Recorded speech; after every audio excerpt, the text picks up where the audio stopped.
Have you ever wondered about the hidden gems of Portugal? Well, after exploring Portugal's most popular destinations of Lisbon and Sintra, we decided to head east to the quaint town of Evora.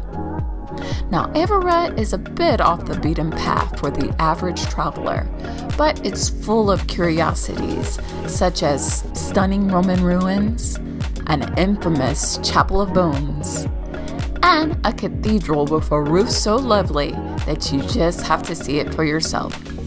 So in this travel guide, we'll show you how to get to Evora from Lisbon, all the best things to see even if you just have one day in the city, and why Evora might be worth adding to your Portugal itinerary, all in this episode of Lucas World Travel. To get to Evora, we had to take the metro to Lisbon's Heroes train station. From there, we could get round-trip train tickets for €22 per person. So after an hour and a half train ride, here we are in Evora. And already you can see these nice whitewashed buildings that exist here in the town. And just 7 minutes away from the train station is this little Disney-like castle, the Chapel of St. Blaise. It's Sunday today, so they're having services, so we won't be able to see inside that one, but it's quite interesting nonetheless. So David is obsessed with the Knights Templar, so he can find a Templar sign anywhere, man. So we made a quick stop here to admire the monument to the dead of the Great War before heading into city center and to our first big stop, Evora's Public Park. Here you'll see beautiful gardens and Dom Miguels Palace. So I'm really enjoying the chill vibe of this place. It's nice. There are also some fake ruins here, which are a combination of stones and windows from a variety of dilapidated buildings, put together in one cohesive structure that is lovely to see. And if the peacocks are around, it adds some life and extra beauty to the experience. Next stop is the Chapel of Bones. If you ever wondered what it would be like to have skeleton wallpaper, then look no further than the Chapel of Bones. This chilling chapel is filled with the bones of 5,000 monks. Although the attraction is quite morbid, it has a powerful message. It is written, "Where are you going in such a hurry, traveler? Recall how many have passed from this world and reflect on your similar end." With a meditation like that, it's easy to see why this chapel had such a huge impact on us and made our train ride to Evora worth it. I've never seen anything like it before. My heart is just like, the energy is something. The Chapel of Bones also has a nice museum and a gorgeous terrace that acts as a nice viewpoint of the city.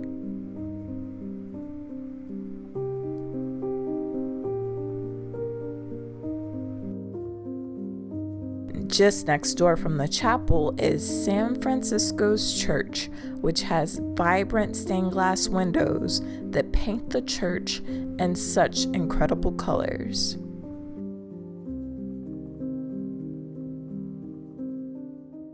And just like that, we found the main square of town. Now, Giraldo Square is the main square in Evora, as all roads lead to it.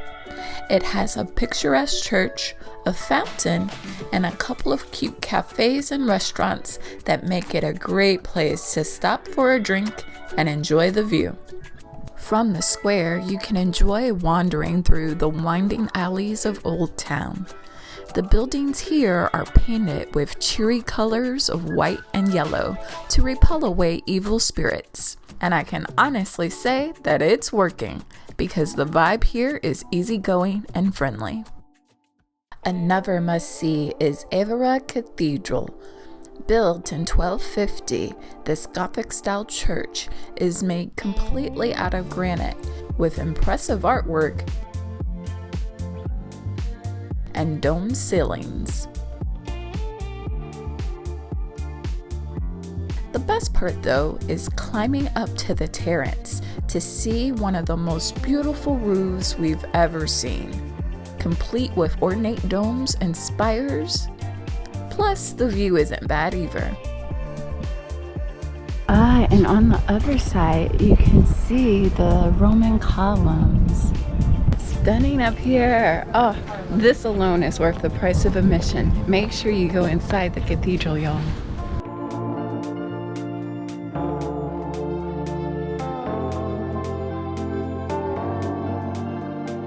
You know how sometimes you're not sure whether you should take a day trip somewhere or not?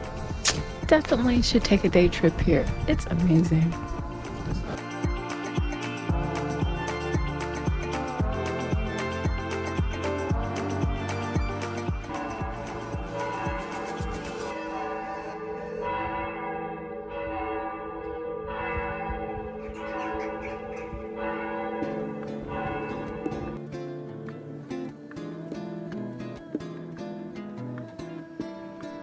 Now, but steps away from the cathedral are some Roman ruins.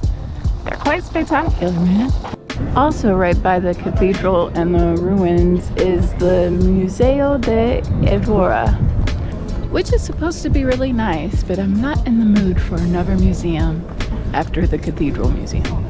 So we're just gonna enjoy some Roman ruins and head to a palace instead. Not how we got so lucky, but today there's free admission.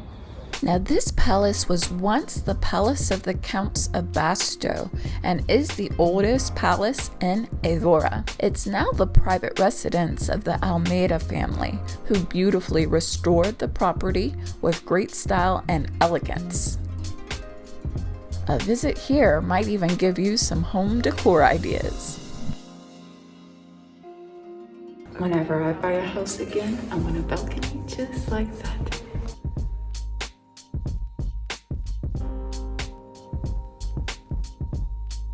I definitely don't need a dining room table this big, but to each their own. This kitchen reminds me of Downton Abbey. So this palace includes even more, a carriage house. I know this is right up David's alley.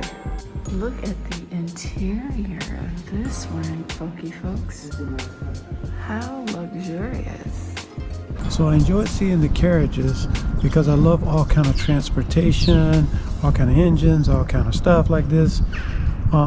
Those were amazing. Like you would see those in very touristy places like Louisiana, Nashville, places like that where you take rides around town. But those were used for like royalty. You can tell they've probably been around for many, many years and they still look brand new. They were gorgeous. To end our time here, we caught a late lunch at Tabau de Naldo. So this place is right by the Church of San Francisco. So our lunch for today is tuna steak. And I must say, everything is really flavorful. From the potatoes, so savory, perfectly seasoned veggies, and the tuna, amazing. So as we're walking back to the train station, I can honestly say that I was very impressed with Evora and had a great time there. Did we see everything there was to see? Not at all. But we got a good glimpse of the highlights and we're really impressed by the cathedral, by the palaces, and just the vibe there. It's super nice. So my favorite was the Chapel of the Bones. I was most shocked and surprised. Even though I knew what it was kind of going to look like, the feeling of it being surrounded by the dead was really quite spectacular. Now up next, we're heading to Lagos, Portugal. So make sure to hit that like, subscribe button and the bell so you can follow our journey throughout Portugal and throughout the world. All right, world travelers, well, that's our journey, and good luck planning yours. As always, thanks so much for watching. Thanks for sharing with all your travel pals, and happy travel planning until next time.